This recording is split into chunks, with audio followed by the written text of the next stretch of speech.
నమస్తే, నేను GVSatyanarayana. ఈరోజు మీకు డిఫెన్స్ స్టాక్స్ మీద డిఫెన్స్ స్టాక్స్ ఏవైతే ఉన్నాయో ఆ సెక్టార్ మీద మనకి ఏమేమి ఉన్నాయో చూద్దాం. డిఫెన్స్ స్టాక్స్ వచ్చి సుమారుగా 11 కంపెనీలు మనకి డిఫెన్స్ ఉన్నాయి. డిఫెన్స్ అంటే ఏం లేదు, మనకి బోర్డర్లో కానీ ఏదన్నా అనిపించినప్పుడు గవర్నమెంట్ డిఫెన్స్ కోసం ఫండ్ కేటాయిస్తుంది. ఆ సంబంధించిన ఏవైతే ఉన్నాయో ఆ సెక్టార్ సంబంధించిన కంపెనీలు ఇవి మనకి ఉన్నటువంటి లిస్టు. అంటే L&T, HAL Hindustan aeronautics, Bharat electronics, Adani enterprises, Bharat forge, BDL Bharat dynamics, garden reach ship yard, Mishra Dhatu Midhani, BEML, astro microwave, cica ఇంటర్ ప్లాంట్. ఇవి 11 కంపెనీలు మనకి డిఫెన్స్లో ఉన్నటువంటివి. ఇవి మనం చూద్దాం. ఈ డిఫెన్స్లో ఏవేమైతే కంపెనీలు ఉన్నాయో అవి ఎలా ఉన్నాయో ప్రాఫిట్ చూద్దాం. ఉదాహరణకి ఫస్ట్ మనం హైయెస్ట్ ప్రాఫిట్ చూడాలి. హైయెస్ట్ ప్రాఫిట్ వచ్చి ఈ సంవత్సరం, అంటే లాస్ట్ ఇయర్ L&T ఉంది, ఈ సంవత్సరం కూడా L&Tనే ఉంది. కానీ L&T లాస్ట్ ఇయర్ మీద ఈ సంవత్సరం TTM వచ్చి తగ్గుతుంది.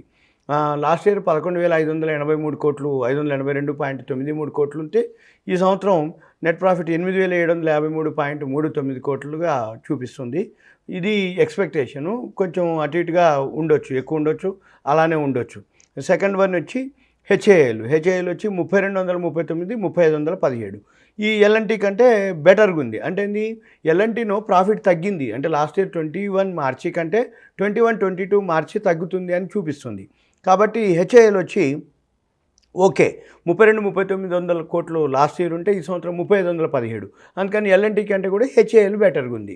తర్వాత BEL భారత్ ఎలక్ట్రానిక్స్, అది పోయిన సంవత్సరం 2,094 కోట్లు వస్తే ఈ సంవత్సరం 2,294.95 కోట్లు వచ్చే అవకాశాలు ఉన్నాయి. అందుకని BEL కూడా ఓకే. భారత్ ఎలక్ట్రానిక్స్ అది 212 రూపాయల్లో ఉంది.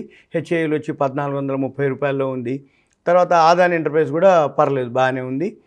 ఇక భారత్ డైనమిక్స్ ఓకే.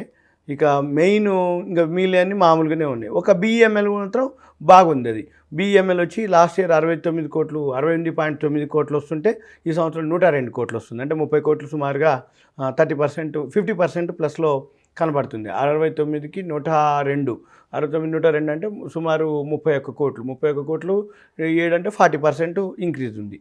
తర్వాత ఆస్ట్రా మైక్రోవేవ్ వచ్చి అది కూడా బాగా 28 కోట్లు ఉండి 28.85 ఉంది లాస్ట్ ఇయర్. ఈ సంవత్సరం 52.87గా ఉంది. నియర్లీ డబుల్ వస్తుంది ఆస్ట్రా మైక్రోవేవ్. అది 235.70లో ఉంది.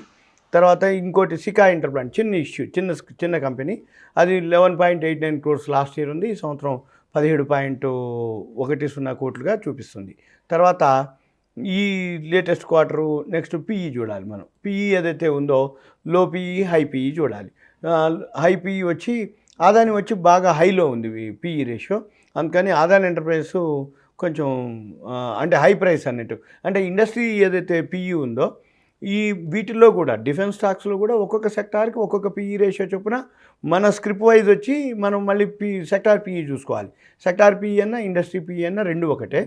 అది ఇప్పుడు అదాని ఎంటర్ప్రైజెస్ వచ్చి హైయెస్ట్ PEలో ఉంది, 177.80లో ఉంది. మన సెక్టార్ PE వచ్చి 43.79లో ఉంది.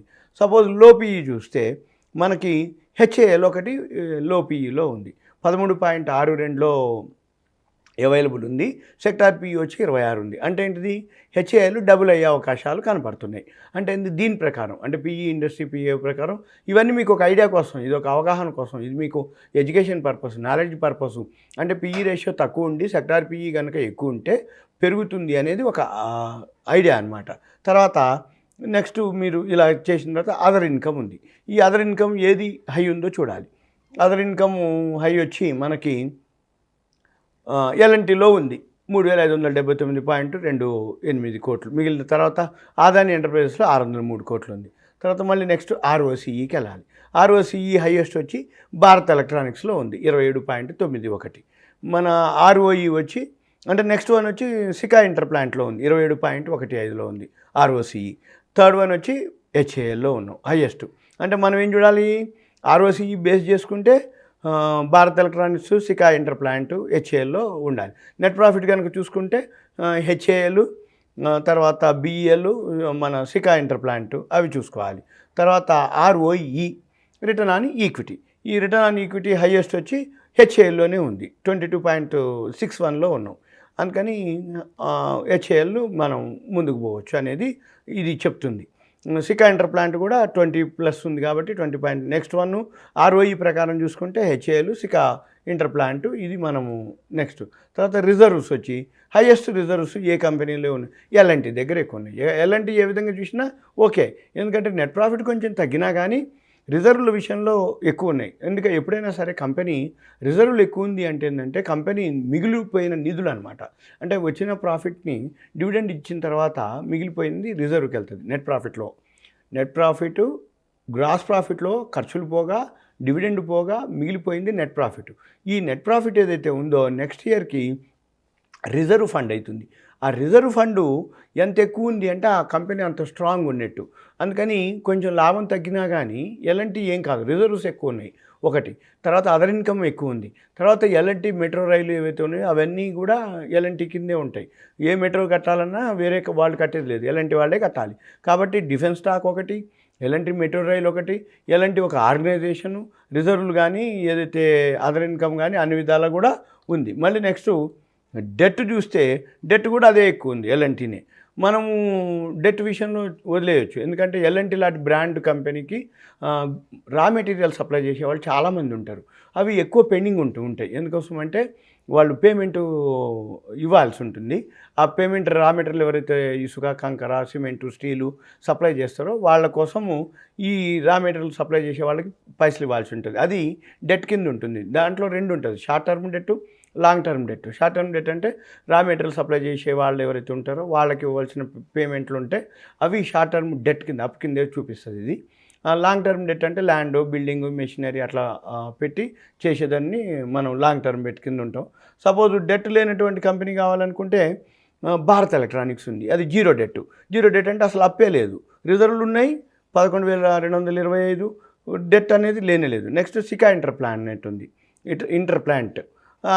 సికా ఇంటర్ ప్లాంట్ అయితే అది ఓన్లీ 0.12 ఉంది. అందుకని ఏ విధంగా చూసినా అంటే మనము ఒక విధంగా డెట్ చూసుకుంటే అంటే బ్రాండ్ చూసుకోవచ్చు, డెట్ లేకుండా ఉండంటే సేఫ్టీ చూసుకోవటం. తర్వాత ఎఫ్ఐఐ హోల్డింగ్ ఎవరు ఎక్కువ ఉందో చూసుకోవాలి. ఎఫ్ఐఐలు అంటే ఫారిన్ ఇన్స్టిట్యూషనల్ ఇన్వెస్టర్స్. ఈ ఎఫ్ఐఐలు ఫారిన్ ఇన్స్టిట్యూషనల్ ఇన్వెస్టర్స్ ఎవరైతే ఉన్నారో వాళ్ళు దేంట్లో ఎక్కువ ఉన్నారు అంటే భారత్ ఫోర్జ్లో ఉన్నారు, 23.36లో ఉన్నారు భారత్ ఫోర్జ్లో ఎఫ్ఐఐల స్టేక్. ఎఫ్ఐఐల స్టేక్ కనుక ఎక్కువ ఉంది అంటే దాంట్లో స్పెక్యులేషన్ ఎక్కువ ఉంటుంది, వాల్టాలిటీ ఎక్కువ ఉంటుంది, అప్ అండ్ డౌన్లు ఎక్కువ ఉంటుంది స్క్రిప్ట్లో, అదొకటి గమనించాలి. నెక్స్ట్ వచ్చి ఎల్ఎన్టీలో ఉంది. ఇక థర్డ్ వన్ వచ్చి అదానీలో ఎక్కువ శాతం ఎఫ్ఐఐలో హోల్డింగ్ ఉంది. ఎఫ్ఐఐలో హోల్డింగ్ వల్ల ఏమవుతుంది అంటే మూమెంట్ ఎక్కువ ఉంటుంది. ఇంట్రాడే చేసే వాళ్ళకి ఎఫ్ఐఐలు ఫారెన్ ఇన్స్టిట్యూషనల్ ఇన్వెస్టర్స్, వాళ్ళనే ఎఫ్పిఐ కూడా అంటారు, ఫారెన్ పోర్ట్ఫోలియో ఇన్వెస్టర్స్. ఈ ఫారెన్ పోర్ట్ఫోలియో ఇన్వెస్టర్స్ అన్నా ఫారెన్ ఇన్స్టిట్యూషనల్ ఇన్వెస్టర్స్ అన్నా వాళ్ళే. కాబట్టి వాళ్ళ వాటా ఎక్కువ ఉంది అంటే దాంట్లో మూమెంట్ ఎక్కువ ఉంటుంది అనమాట, లిక్విడిటీ ఎక్కువ ఉంటుంది, వాల్యూమ్ ఎక్కువ ఉంటుంది, ట్రేడింగ్ ఎక్కువ ఉంటుంది. మనం కొనుక్కోవాలన్నా ఈజీగా దొరుకుతాయి, అమ్ముకోవాలన్నా ఈజీగా అమ్ముడుపోతాయి. మార్కెట్ పెరుగుతూ ఉంటే అవి కూడా పెరుగుతూ ఉంటాయి, మార్కెట్ పడుతూ ఉంటే అవి కూడా పడుతూ ఉంటాయి. రెండోది వీటితో పాటుగా ఆ బోర్డు మీటింగ్ అప్పుడు కానీ రిజల్ట్స్ అప్పుడు కానీ దాంట్లో ఫాస్ట్ మూమెంట్స్ ఉంటాయి ఎఫ్ఐఐల హోల్డింగ్. తర్వాత ఇక పబ్లిక్ హోల్డింగ్ ఎక్కువ ఉన్నాయి అనుకోండి, మూమెంట్ తక్కువ ఉంటుంది. ఈ పబ్లిక్ హోల్డింగ్ దీంట్లో ఏది ఉంది అంటే హైయెస్ట్ ఎల్ఎన్టీలో ఉన్నాయి public holding. LNT public holding ఉండటం వల్ల ఏమవుతుంది అంటే -0.2, ఏదైతే ధర కొంచెం పెరగగానే సెల్లింగ్ ప్రెషర్ వస్తుంది. ఎందుకంటే అందరి దగ్గర ఎక్కువ శాతం పబ్లిక్ దగ్గర ఎక్కువైతే షేర్లు ఉంటాయో పెరగగానే దాన్ని ఏం చేస్తారు, ప్రాఫిట్ బుక్ చేసుకుంటుంటారు. ఇక చాలా లాభం ఇంకా ఎందుకులే అని చెప్పేసి ఎక్కువ శాతం ఎగ్జిట్ అవుతుంటారు. అందుకని మనము గమనించాలి, ఇవన్నీ మనం చూసుకోవాలి. 52 వీక్ హై లోలు, తర్వాత ఆల్ టైమ్ హైలో ఎక్కడుంది, మన ఈపీఎస్లు, ప్రాఫిట్ ఆఫ్టర్ ట్యాక్స్లు, నెట్ ప్రాఫిట్, ఇవి మనం గమనించి మనం వీటిని బట్టి మనం ఫాలో అవ్వాల్సి ఉంటుంది. ఇది సింపుల్గా డిఐఏలు, డొమెస్టిక్ ఇన్స్టిట్యూషనల్ ఇన్వెస్టర్స్ ఎంతమంది ఉన్నారు, ఎంత వాటాలు ఉన్నాయి, అవి కూడా మనం గమనించి మనం చూసుకోవచ్చు. ఇది సింపుల్గా డిఫెన్స్ స్టాక్కి సంబంధించిన ఇన్ఫర్మేషను, విశ్లేషణ. ఇది మీకు only education purpose, knowledge purpose, awareness, ఒక ఐడియా కోసం ఒక అంతవరకే. మీకు ఇంకా దీని మీద ఎనాలిసిస్ చేసుకోవాలంటే ఇంకా డెప్త్గా ఎనాలిసిస్ చేసుకొని ట్రేడింగ్ చేసుకోవచ్చు. ఇంకా ఏదైనా ఉంటే ఇన్వెస్ట్మెంట్కి కానీ ఏదైనా ఉంటే మీరు ఓన్గా లేదు మీ అడ్వైజర్ కానీ మీ ఎవరైనా ఉంటే వాళ్ళని కన్సల్ట్ చేసి చేసుకోవాలి. సుమన్ టీవీ ప్రేక్షకులకి ధన్యవాదాలు. Thank you. సెలవు.